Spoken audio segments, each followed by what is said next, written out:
যারা সব সময় আস্তাগফিরুল্লাহ পড়ে তাদের রিজিকের কোনো টেনশন হয় না, রিজিক নিয়ে তাদের আর কোনো চিন্তা থাকে না।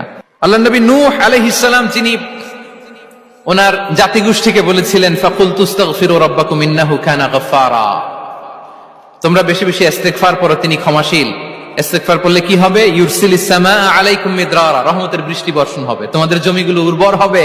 ওয়া ইউমদিদুকুম বিআমওয়ালি ওয়া বানিন, আল্লাহ তাআলা তোমাদেরকে সম্পদে বারাকা দিবেন, সন্তানে বারাকা দিবেন।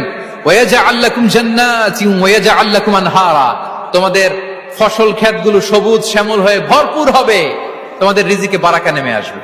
তাহলে আমরা যেন বেশি বেশি ইস্তিগফার করি। বিষ্ণু ঈসা ইসলাম বলেছেন মান লাযামাল ইস্তিগফার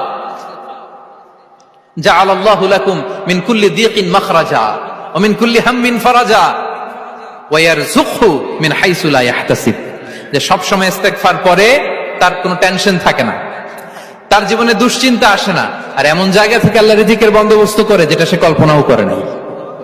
সুবহান।